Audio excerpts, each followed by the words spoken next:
حسین Ahmed professor شعبہ Urdu Veer Sindh university Ara. یہ class P H D course work کا ہے۔ اس سے قبل میں نے 3 کلاس اور لیا ہے۔ ایک تحقیق کا فن، اس کی سمت و رفتار وغیرہ پر ہے۔ دوسرا کلاس میں نے لیا ہے مخطوطہ شناسی پر، جو بڑا ہی تفصیلی ہے۔ اور تیسرا کلاس میں نے جو لیا ہے وہ حواشی، حوالے، مستند اور غیر مستند حوالے اور حوالہ دینے کے مختلف طریقے، اس پر تیسرا کلاس تھا۔ آج یہ چوتھا کلاس جو ہے، یہ سب جو پہلا کلاس ہوا ہے وہ پیپر 1 کا ہوا تھا۔ آج جو میں کلاس لے رہا ہوں یہ پیپر 2 کا ہے۔ پیپر 2 میں آج مجھے پڑھانا ہے اردو کے چند نامور محققین اور ان کی خدمات۔ آپ جانتے ہی ہیں کہ اردو تحقیق کا نام آئے، کا ذکر آئے اور قاضی عبدالودود کا نام نہ آئے، یہ ممکن ہی نہیں ہے۔ اس لیے اردو اور فارسی تحقیق کے یہ معلم اول ہیں، سب سے بڑے محقق ہیں۔ لیکن ہمیں یہ بھی جاننا چاہیے کہ قاضی صاحب کے ساتھ اور کون کون محققین ہیں جن کا ذکر ہونا چاہیے، جو بڑے محققوں میں شمار ہوتے ہیں، جیسے حافظ محمد شیرانی، حافظ محمود شیرانی، مولانا امتیاز علی خامرشی، رشید حسن خان، یہ سب مسعود حسن رضوی ادیب، یہ سبھی بڑے محقق ہیں مالک رام۔ دوسری صف میں جو محققین آتے ہیں اس میں پروفیسر عطا کافی، پروفیسر سید حسن، تنویر احمد علوی، گیان چند جین، عابد رضا بیدار، یہ لوگ آ جاتے ہیں۔ بہرکیف آج مجھے پڑھانا ہے قاضی عبدالودود کو۔ قاضی عبدالودود اردو تحقیق کا ایک بہت بڑا نام ہے، ایک بہت بڑا نام ہے۔ انہیں اردو اور فارسی کا دیو قامت محقق کہا جاتا ہے، یعنی قاضی صاحب کے برابری کا محقق ابھی تک پیدا نہیں ہوا۔ یہاں تک کہ قاضی صاحب کے انتقال کو تقریباً 36 سال ہو گئے، 36 سال کا عرصہ گزر گیا، لیکن قاضی صاحب کے برابر کا کوئی محقق پیدا ہوا ہی نہیں، اور لگتا ہے عنقریب کوئی پیدا بھی نہیں ہوا۔ اس لیے کہ قاضی صاحب نے جتنی محنت سے کام کیا ہے، جتنی ایمانداری سے کام کیا ہے، اور بالکل جذبات سے الگ ہو کے، وہ وطنیت سے الگ ہو کے انہوں نے جو کام کیا ہے، ایسا محقق ہونا بڑا مشکل ہے۔ قاضی صاحب کے بارے میں یہ مشہور ہے کہ قاضی صاحب نے جو کچھ لکھا ہے وہ صحیح لکھا ہے۔ میں نے اپنی تحقیق کے دوران دیکھا، شاید ہی کہیں پہ ایسا محسوس ہوا کہ قاضی صاحب نے کوئی تحقیق کی ہو اور اس میں کچھ اضافے کی گنجائش ہو۔ ہاں، ایک آدھ مرتبہ یہ ہوا ہے کہ کسی ایک آدھ نسخہ کے بارے میں تھا، ان کا کہنا تھا کہ بس ایک ہی نسخہ ہے، جیسے کلیات جوشی کے بارے میں انہوں نے لکھا تھا کہ اس کا ایک ہی نسخہ ہے، لیکن بعد میں ایک اور قلمی نسخہ مل گیا۔ تو یہ الگ بات ہے کہ کچھ اور چیزیں مل جائیں تو اس پر اضافہ ہو سکتا ہے۔ مثال کے طور پر جب وہ کلیات جوشش ایڈٹ کر رہے تھے، اس وقت تک جوشش کا سال انتقال، سال وصال نہیں ملا تھا، لیکن بعد میں وہ چیز مل گئی۔ تو یہ الگ ہے، بعد میں کوئی چیز مل گئی، لیکن انہوں نے جو جہاں تک لکھا ہے اس میں کہیں پر کوئی غلطی نظر نہیں آتی، بلکہ مزہ تو یہ ہے کہ قاضی صاحب نے اکثر یہ بھی کیا ہے کہ اپنی لکھی ہوئی چیزوں کو کل عدم قرار دیا ہے اور کہا کہ جو میں نے پہلے لکھا وہ غلط ہے، اب جو لکھ رہے ہیں وہ صحیح ہوگا۔ اسے کوئی نئی چیز ان کو مل جاتی تھی۔ جہاں تک قاضی صاحب کی بات ہے تو دیکھیے، قاضی صاحب ایکچولی رہنے والے پٹنہ کے تھے اور پٹنہ کے زمیندار فیملی سے آتے تھے۔ ان کا خاندان قاضی کا خاندان تھا اور ان کے دادا جو تھے وہ بڑے مشہور آدمی تھے۔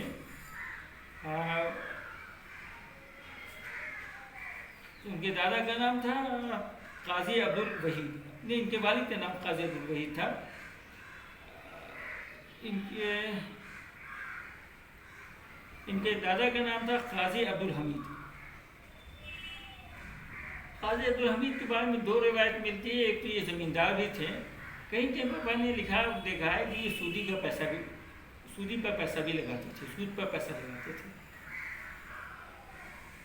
لیکن شاید قاضی عبدالحمید یا ان کے والد بڑے صوفی مزاج تھے،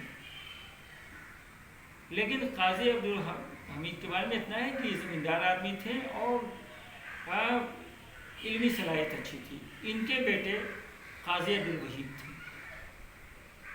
قاضی عبدالوحید نے تھوڑی سی انگریزی تعلیم حاصل کی تھی، باقی دینی تعلیم حاصل کی تھی، اور وہ رضا خانی تھے، یعنی بیروی مسلک کے ترجمان تھے اپنے عہد میں۔ وہ بڑے اپنے قاضی صاحب نے لکھا ہے ان کے بارے میں کہ وہ رضا خانی مسلک میں بڑے متشدد تھے، وہ بیروی مسلک کے فکر میں بڑے متشدد تھے۔ قاضی صاحب نے یہاں تک لیا ہے ان کے بارے میں کہ جو لوگ فسق و فجور میں مبتلا ہوتے تھے اور وہ رضا خانی ہوتے تھے، اس سے میرے والد تعلق رکھتے تھے، اور جو آدمی اگر وہ متقی و پرہیزگار بھی ہوتا تھا اور رضا خانی نہیں ہوتا تھا، اس سے انہوں نے تعلق کو ختم کر دیا تھا۔ قاضی عبدالوحید نے ایک مدرسہ بھی کھولا تھا اور بیروی مسلک کے فکر کی ترجمانی کے لیے ایک رسالہ تحفہ حنفیہ بھی نکالا تھا۔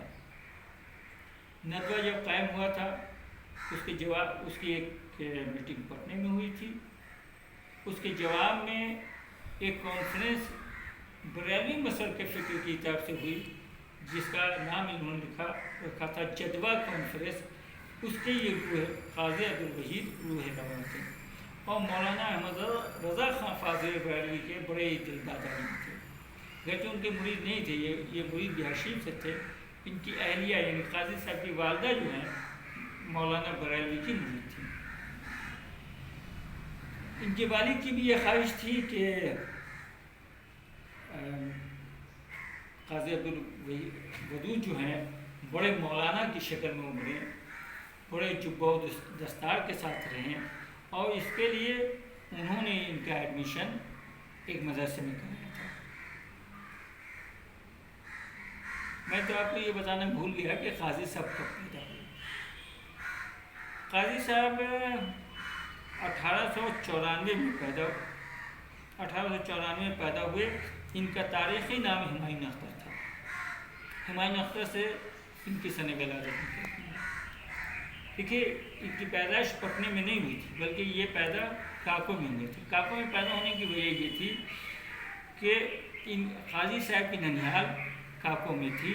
ان کے نانا کا نام اس زمانے کے مشہور آدمی تھے سید شاہ لطف الرحمن۔ ان کی بیٹی سے ان کی شادی ہوئی تھی، اور اس لحاظ سے عطا کافی جو معروف محقق شاعر استاد شاعر ہیں، ان سے ان کا رشتہ یہ تھا کہ وہ قاضی صاحب کے ماموں ہوا کرتے تھے، اس لیے کہ وہ لطف الرحمن کے بھائی ایک تھے جو حمد کاکوی تھے، ان کے وہ بیٹے تھے۔ تو بہرکیف وہ کاکو میں رہتے تھے، اور اسے قاضی صاحب کی پیدائش کاکو میں ہوئی تھی۔ ابتدائی کی تعلیم کوئی گھر میں ہوئی تھی، پھر ان کے والد نے مدرسے میں لے جا کے رکھ دیا، جہاں انہوں نے قرآن حمید قرآن مجید کی انہوں نے حفظ کیا، اور 1 سال انہوں نے محراب بھی سنائی، یعنی تراویح بھی پڑھائی۔ لیکن اسی بیچ میں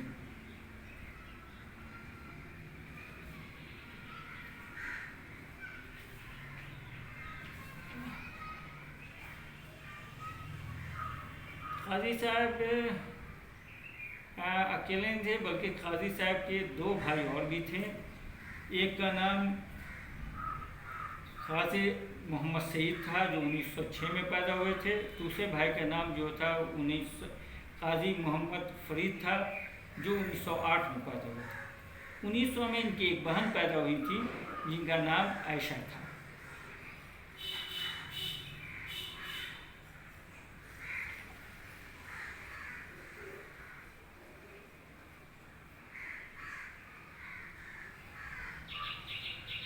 لیکن قاضی صاحب والد کے انتقال کے بعد انہوں نے اپنے جبہ دستار کو اتار دیا اور انگریزی تعلیم کی طرف متوجہ ہو گئے۔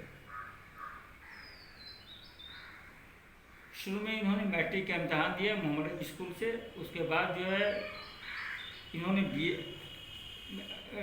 میٹریکولیشن کے بعد آئی اے پاس کیا پٹنہ کالج سے، روانی نیو کالج کہلاتا تھا وہ حصہ، اور اعلیٰ تعلیم کے لیے یہ 1922 میں لندن چلے گئے۔ 1923 میں لندن گئے، جہاں سے انہوں نے اکنامکس میں ٹرائی کورس کیا اور بیرٹ لا کی ڈگری حاصل کی۔ قاضی صاحب کی شادی، پہلی شادی جو ہوئی تھی وہ شاہ نظام صاحب کی بیٹی سے ہوئی تھی، لیکن رخصتی سے پہلے ان کا انتقال ہو گیا۔ دوسری شادی جو قاضی صاحب کی ہوئی تھی وہ شاہ رشید اللہ کی دختر سے یعنی ان کی بیٹی سے ہوئی تھی، ان کا نام نجم النساء تھا۔ ان کے بطن سے ایک بیٹا پیدا ہوئے قاضی محمد مسعود، جو ابھی تک بفضل تعالیٰ حیات سے ہیں۔ قاضی صاحب لندن میں جب تھے تو اپنی پڑھائی کے ساتھ ساتھ وہاں یہ انڈیا آفس میں جا کر اور وہاں کی لائبریری میں جا کر اردو اور فارسی کے جتنے مخطوطات تھے اس کا گہرا انہوں نے مطالعہ کیا تھا۔ وہاں سے واپس آنے کے بعد انہوں نے پریکٹس نہیں شروع کی، بلکہ باضابطہ یہ خدا بخش لائبریری میں داخل ہو گئے اور ان کا بس ایک ہی کام تھا مطالعہ کرنا۔ اس درمیان انہوں نے ایک رسالہ بھی نکالا 1936 میں جس کا نام معیار تھا۔ بعد میں انہوں نے ایک اور رسالہ نکالا تھا جس کا نام تحقیق تھا، لیکن یہ دونوں رسالے بہت دنوں تک نکل نہیں سکے، بلکہ چند شمارے نکلے اور یہ دونوں رسالے بند ہو گئے۔ اس سے قاضی صاحب کا معیار بہت ہی سخت تھا، بہت ہی اونچا تھا، اس معیار کے مضامین قاضی صاحب کو نہیں مل پا رہے تھے، لہذا انہوں نے رسالے کو نکالنا بند کر دیا۔ میں نے پہلے عرض کیا کہ قاضی صاحب میں تحقیق کا مادہ تھا، لندن میں بھی وہ مخطوطات کا زیادہ مطالعہ انہوں نے کیا تھا، یہاں کی بھی خدا بخش لائبریری میں جتنے تو نہیں کہنا چاہیے لیکن اردو فارسی کے تو تقریباً تمام اور فارسی کے بھی بیشتر مضامین کا بغور مطالعہ کیا تھا انہوں نے، اور دوسری لائبریریوں میں اپنی انٹرسٹ کے تحت یہ جا کر مطالعہ کرتے تھے، لہٰذا ایک بڑے محقق بن کر ابھرے۔ اور میں نے آپ کو پہلے ہی بتایا کہ صاحب ایک تو تحقیق وہ ہوتی ہے کہ جو لوگ خود سے کام کرتے ہیں، اور ایک وہ ہوتی ہے جو تحقیق ہوگی اس کو جانچتے ہیں وہ کہاں تک صحیح۔ قاضی صاحب کا شمار دوسری طرح کے محققوں میں تھا، یعنی جو تحقیقی کام ہوا ہے وہ کتنا معیاری ہے یہی وہ زیادہ انہوں نے جانچا ہے، اور اتنا بڑا کام انہوں نے کیا ہے۔ اردو تحقیق کے نام پر جو خش و خاشاک جمع ہو گئے تھے، قاضی صاحب نے اس سے پوری تحقیق کو اپنے حد تک پاک کرنے کی بڑی کوشش کی۔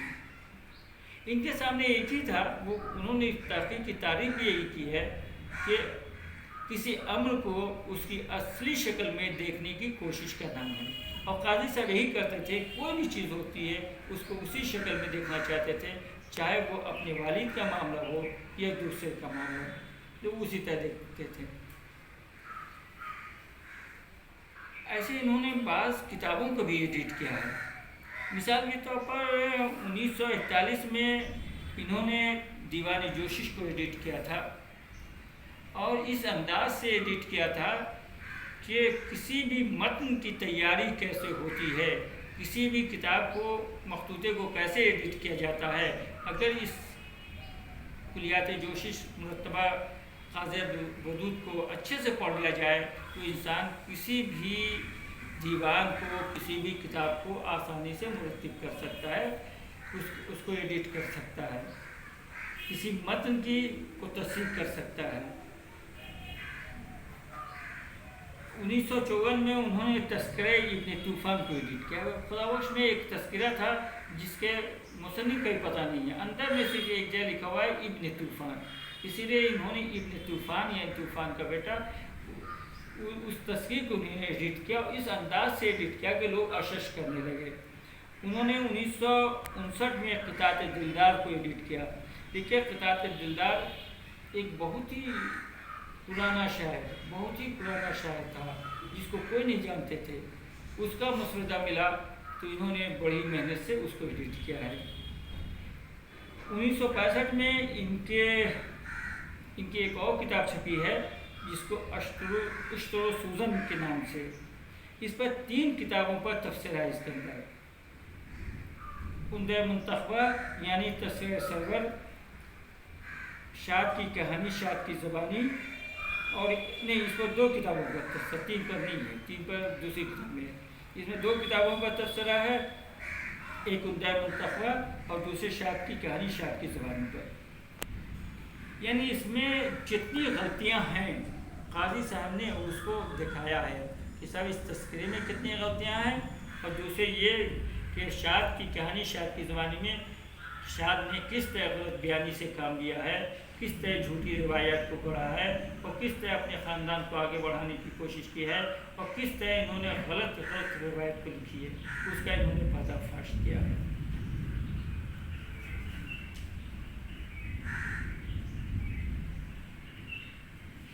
قاضی صاحب نے جتنا بڑا کام کیا اتنا ان کو انعام نہیں ملا، اس کی اتنی پذیرائی نہیں ہوئی، چونکہ تحقیق جو ہے وہ سچ کا دوسرا نام ہے، اور سچ جو ہوتا ہے عربک میں ایک فریز ہے الحق و مر، حق جو ہے وہ کڑوا ہوتا ہے، لہذا ان کی جو پذیرائی ہونی چاہیے تھی وہ نہیں ہوئی۔ 1965 میں صرف صدر جمہوریہ ہند کی جانب سے سرٹیفکیٹ آف آنر ملا۔ 1980 میں بہار اردو اکیڈمی نے ان کو ایوارڈ دیا، لیکن قاضی صاحب نے اس ایوارڈ کو واپس کر دیا۔ 1981 میں اتر پردیش اکیڈمی نے ان کو ایوارڈ دیا، اور 1981 میں میر اکیڈمی نے ان کو ایوارڈ دیا۔ 1983 میں پرویز شہری ایوارڈ ملا، اور نومبر 1993 میں غالب انسٹیٹیوٹ کی طرف سے علمی خدمات کے اعتراف کے طور پر طلائی تمغہ پیش کیا گیا۔ یہ تقریب پٹنہ میں ان کے گھر پر آ کے منعقد ہوئی۔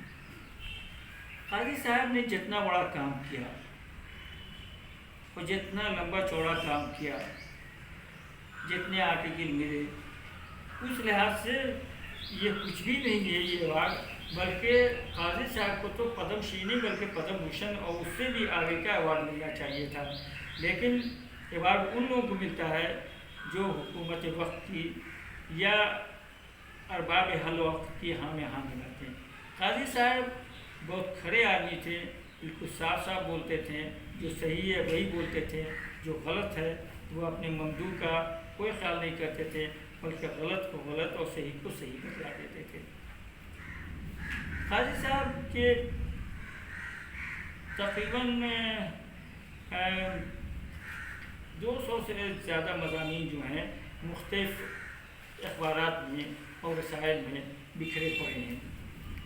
یہ تو بیدار صاحب کے دین ہے، انہوں نے تمام مضامین کو، تمام تو نہیں لیکن بیشتر مضامین کو انہوں نے اکجا کر دیا اور شائع کر دیا مختلف عنوانات کے تحت۔ دیکھیے اب تک جو ہم لوگوں کو فہرست ہم لوگوں کے سامنے آتی ہے ان کے کتنے مضامین ہیں، تو 290 مضامین کو لوگوں نے کھو جاتا ہے۔ 290 تحقیقی مضامین جو مختلف رسائل میں بکھرے ہوئے تھے، اس کی ایک فہرست تیار کی ہے۔ قاضی صاحب کو لغت سے، ڈکشنری سے بڑی دلچسپی تھی۔ انہوں نے فرنگ آسیہ کا بھی تنقیدی جائزہ لیا ہے، اور فرنگ آسیہ کا تنقیدی جائزہ خدا بخش سے کتابی شکل میں شائع ہو چکا ہے۔ قاضی صاحب کے پسندیدہ موضوع غالب بھی تھے، غالب پر انہوں نے بہت بڑا کام کیا۔ ہم تو سب کہتے ہیں کہ بھائی نقد غالب وغیرہ چھوڑ دینا چاہیے، صرف اتنا ہے کہ قاضی صاحب نے جو خطبہ افتتاحیہ لکھا تھا غالب صدیق کے موقع پر، جو انہوں نے خطبہ دیا تھا، جو خطبہ افتتاحیہ لکھا تھا، اگر اس کو آدمی پڑھ لے تو غالب کی اچھائیاں اور برائیاں سب ہمارے سامنے آ جاتی ہیں۔ لیکن ہماری یہ پریشانی یہ ہے کہ اس طرح کی بات جب کوئی لکھنے لگتا ہے تو لوگ اس کو پسند نہیں کرتے ہیں، بلکہ کہتے ہیں کہ کیا ضروری ہے کہ مرے ہوئے آدمی کا بقیہ ادھیڑا جا رہا ہے۔ نہیں، ایسی بات نہیں ہے۔ بھائی کیا ضروری ہے تاریخ لکھنا؟ کہ بھائی یہی بات ہے تو یہ کیا ضروری ہے تاریخ لکھنا؟ تاریخ میں کیا بات ہوتی ہے؟ تاریخ میں یہ ہوتی ہے نہیں کہ ایک بادشاہ نے اپنی سلطنت کو بچانے کے لیے جنگ کی اور اپنی آدمی کو مروا دیا۔ تاریخ مورخ اور محقق کا یہ کام ہے کہ آدمی کو آدمی کی شکل میں لا کے کھڑا کیا، یا فرشتے کی شکل میں نہیں، ہیرو کی شکل میں نہیں، یا کسی کتاب کو اس کو اوریجنل شکل و صورت میں پیش کیا جائے، اپنی طرف سے بڑھایا اور گھٹایا نہیں جائے، بلکہ بالکل اوریجنل شکل میں پیش کیا جائے۔ میں نے جب قاضی صاحب کو دیکھا تھا اپنی پڑھنے کے زمانے، ان دنوں وہ بیمار رہتے تھے۔ 1969 میں ان کے ہاتھ کی انگلیاں شل ہو گئی تھیں، سن ہو گئی تھیں، اور بعد میں ایک ہاتھ بھی کام کرنے نہیں لگا تھا۔ 25 جنوری 1984 کو وہ اپنے مالک حقیقی سے جا ملے اور پیمانے قبرستان میں دفن ہوئے۔ ان کے انتقال کے تقریباً 12 سال کے بعد ڈاکٹر عابد رضا بیدار نے ان کی چیزوں کو مختلف عنوانات کے تحت شائع کیا۔ جیسے میر پر جتنے مضامین تھے وہ قاضی صاحب اور میر، مصفی پر جو مضامین تھے یعنی مصفی اور قاضی عبدالودود، تحقیق سے متعلق جو تھے وہ تحقیق اور قاضی عبدالودود کی تحقیقات، رسائل سے متعلق جو مضامین تھے اس کو الگ کیا، قاضی عبدالودود اور رسائل، اس طرح سے انہوں نے تقریباً 30 جلدوں میں ان چیزوں کو شائع کیا، جو بہت ہی کام کی چیز ہے۔ اور اردو دنیا عابد رضا بیدار کے بھی احسان مند ہے کہ وہ ان چیزوں کو ضائع ہونے سے بچا دیا اور خدا بخش نبی کی جانب سے انہوں نے شائع کر دیا۔ دیکھیے قاضی صاحب وہ محقق ہیں، کسی کا بڑا مشہور شعر ہے قاضی صاحب کے بارے میں، ہر محقق ہر قلم سیما ہوا ہے ان کی گرفت خاص سے، ہر قلم سیما ہوا ہے ان کی گرفت خاص سے، ہر محقق کی زبان پر علامہ قاضی عبدالودود۔ قاضی ودود کا مسئلہ یہ تھا کہ تھوڑی تحقیق کوئی کر لے، لیکن ان کی نظر اتنی وسیع تھی کہ ایک نظر میں وہ کہتے تھے کہ اس میں یہ خامی ہے اور یہ غلطی ہے۔ چاہے وہ مالک رام ہوں، چاہے گیان چند جین ہوں، کالی داس گپتا رضا ہوں، کمال احمد صدیقی ہوں، یا وہ مسعود حسین رضوی ادیب ہوں، یا کوئی بھی، خواجہ فاروقی ہوں، اختر ویلوی ہوں، اگر جس کی چیز وہ جاتی تھی تو وہ کہتے تھے کہ دیکھو اتنی چیزیں تم نے چھوڑ دی ہیں، اتنی غلطیاں اس کے اندر ہوئی۔ قاضی صاحب کی نظر بڑی وسیع تھی، ایسا لگتا تھا، بلکہ مجھے یاد آتا ہے کہ کسی رسالے میں ان کا ایک کارٹون چھاپا تھا کہ اس طرح کی ان کی پیشانی کھلی ہوئی ہے اور اس کے اندر سے کتابیں رکھی ہوئی ہیں، اور اس کے نیچے لکھا تھا قاضی عبدالودود کا دماغ نہیں ہے بلکہ ایک چلتا پھرتا کتب خانہ ہے۔ مجھے بھی جب بات کرنے کا موقع ملا، گرچہ میں اس دنوں طالب علم تھا، میری صلاحیت ہی کیا، لیکن اس دنوں مجھے لگا کہ قاضی صاحب سب کچھ جانتے ہیں، ہم لوگ کچھ نہیں جانتے، کسی ٹاپک پر ان سے بات کر لیا جائے۔ ایسے ان کے پسندیدہ ٹاپک کچھ الگ سے ہوتے تھے، اب وقت پر بدلتے رہتے تھے۔ اگر کسی زمانے میں وہ بات کریں تو وہ اقبال کی بات شروع ہوئی تو شروع ہوئی، ان کی اچھائیاں ان کی برائیاں گنانے لگے۔ اگر شاد عظیم آبادی بات شروع ہوئی تو شاد عظیم آبادی پر وہ شروع ہوئے تو شروع ہوئے، ان کی اچھائیاں اور برائیاں دونوں گنانے لگے۔ مولانا ابوالکلام آزاد پر بات ہوئی تو واقعی مجھ کو تو لگتا ہے کہ قاضی صاحب نے کتنا پڑھا تھا بھائی، وہ ایسا حوالہ دے دیتے تھے کہ آدمی متحیر رہ جاتا تھا۔ مولانا ابوالکلام آزاد کی اچھائیاں برائیاں سب گنا دیتے تھے۔ تو قاضی صاحب بڑی محنت سے کام کرتے تھے، ان کا حافظہ بڑا مضبوط تھا، جو وہ پڑھتے تھے وہ یاد رکھتے تھے، جس سے ایک مرتبہ بات ہو جاتی تھی اس کو وہ یاد رکھتے تھے۔ ایک واقعہ بڑا اہم میں سنانا چاہتا ہوں کہ قاضی صاحب کتنے بے باک محقق تھے۔ پٹنہ یونیورسٹی میں ایک پروفیسر تھیں حمیرہ خاتون، جو قاضی عبدالودود سے بہت قریب تھی۔ میں بھی قاضی صاحب کے پاس جاتا تھا تو قاضی صاحب مجھے بھی ماننے لگے تھے۔ ایک دن حمیرہ خاتون نے مجھ سے یہ کہا کہ آپ کو قاضی صاحب نے آج شام میں چائے پر بلایا۔ میں نے پوچھا وجہ، انہوں نے کہا باہر سے کچھ مہمان آ رہے ہیں۔ یہ لگا کہ اور بھی دیکھا کون آ رہا ہے، میں گیا شام میں، تو اس سے پہلے مہمان لوگ آ چکے تھے۔ قاضی صاحب کا اس زمانے میں یہ حال تھا کہ قاضی صاحب لیٹے رہتے تھے، ان کے سامنے کرسیاں رکھی رہتی تھیں، تو آگے کی کرسی پر وہ لوگ بیٹھتے تھے جو اونچے درجے کے موقع وغیرہ یا جو بڑے لوگ ہوتے تھے، پیچھے طالب علم بیٹھے رہتے تھے ان لوگوں کی باتوں کو سننے کے لیے۔ تو میں نے دیکھا کہ آگے کی صف میں آگے کی کرسی پر ظہیر احمد صدیقی بیٹھے ہوئے ہیں، انصار اللہ نظر بیٹھے ہوئے ہیں، اور ایک صاحب جس کو میں بھی اس وقت نہیں پہچانتا تھا۔ ان دونوں کو میں پہچانتا تھا۔ قاضی صاحب کی ایک عادت یہ تھی کہ قاضی صاحب سب سے پوچھتے تھے آپ ان دنوں کیا لکھ رہے ہیں اور کیا پڑھ رہے ہیں۔ قاضی صاحب نے حسب عادت ان لوگوں سے پوچھا کہ آپ کیا لکھ رہے ہیں ان دنوں اور کیا پڑھ رہے ہیں۔ تو صاحب بیچ میں بیٹھے ہوئے تھے، ظاہر ہے تو ایسا لگا کہ ان دونوں میں وہ محترم تھے، تو انہوں نے کہا کہ میں واجد علی شاہ کی مثنویوں پر کام کر رہا ہوں۔ قاضی صاحب نے برجستہ کہا کس مسخرے پر آپ کام کر رہے ہیں؟ ظہیر احمد صدیقی اور انصار اللہ نظر کا چہرہ کچھ ہوتا، اس کے بعد انصار اللہ نظر کھڑے ہوئے ہیں کہ قاضی صاحب آپ کو تو پورا ہندوستان جانتا ہے اور ہم لوگ بس کچھ لکھتے پڑھتے سے تعارف ہو جائے۔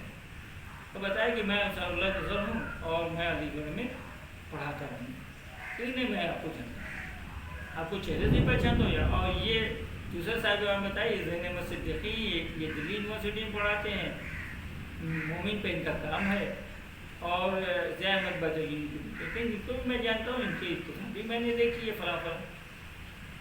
اس کا تیسرا صاحب بیچ میں بیٹھے ان کا اشارہ کیا کہ یہ پرنس کوکب قدر واجد علی شاہ کے پر ہوتے۔ قاضی صاحب کو سننا تھا کہ بہت زور لگا کے وہ اٹھ کے بیٹھے، بیٹھنے میں تکلیف ہوتی تھی، بہت ہاتھ ٹیک کے وہ بیٹھتے تھے۔ بیٹھے انہوں نے کہا کہ اگر تعارف بھی ہو جاتا تو میں پھر بھی وہی کہتا جو پہلے میں نے کہا، یعنی جو انہوں نے پہلے کہا تھا کہ کس مسئلے پر کام کر رہے ہیں، ان کا کہنا یہ تھا کہ جب تعارف ہو جاتا تو میرے واجد علی شاہ کے بارے میں میری رائے ہی تھی، میں یہی کہتا۔ قاضی صاحب ایسے بے موقف تھے۔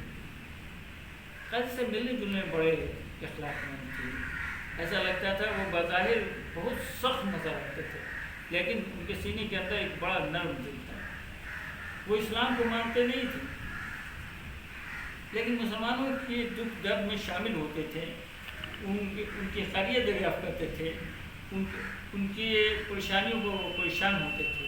مجھے یاد ہے اس زمانے کہیں ریٹ ہو گیا تھا، قاضی صاحب بہت بے قرار رہتے تھے کہ بھائی کیا ہوا، پھر وہ کہتے تھے وہاں کے لوگ جو لوگ لوٹ پٹ گئے ہیں، مسعود صاحب کو بلا کے وہ کہتے تھے کہ بھائی ان کی معاونت کے لیے پیسہ تم وہاں بھیجو، کیونکہ قاضی صاحب ایک بڑے زمیندار تھے۔ تو قاضی صاحب کی ہر مکتبہ فکر کے لوگ عزت کرتے تھے، قاضی صاحب کے بڑا احترام ان کی زندگی میں تھا، اور سب یہ کہتے تھے اور آج بھی سب یہی کہتے ہیں کہ قاضی صاحب نے جو کچھ لکھا ہے وہی صحیح ہے۔ قاضی صاحب کو بڑے محققین، بہت بڑے بڑے محققین نے ان کو خراج تحسین ان کی زندگی میں پیش کیا اور مرنے کے بعد خبر نہیں دیا۔ اس زمانے کے بڑے محقق مولانا امتیاز علی عرشی لکھتے ہیں، میں محب مکرم قاضی ابوالوجود صاحب کا اردو زبان کے تمام تحقیقی کام کرنے والوں کا رہنما جانتا ہوں اور بے باک تنقید کرنے میں انہیں ایکتا مانتا ہوں۔ ان کے بارے میں میری یہ رائے برسوں پہلے کی ہے، جس میں آج تک مجھے ترمیم کی ضرورت محسوس نہیں ہوئی۔ یہ اس دور کے بڑے محقق مولانا امتیاز علی عرشی،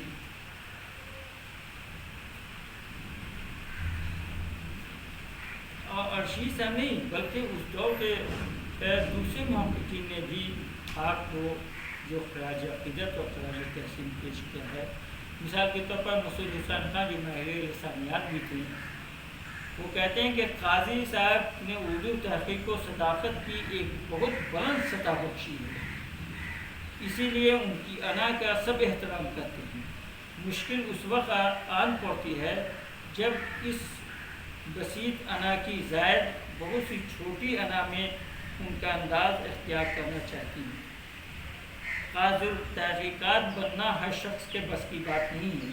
اس کے لیے دل میں صداقت کی تڑپ، کلمہ حق کہنے کی جرأت، وسیع مطالعہ اور فراغت کی ضرورت ہے۔ جو قاضی صاحب کو سب کچھ حاصل ہے اور ہم میں سے بہت تیروں کو کچھ بھی نہیں۔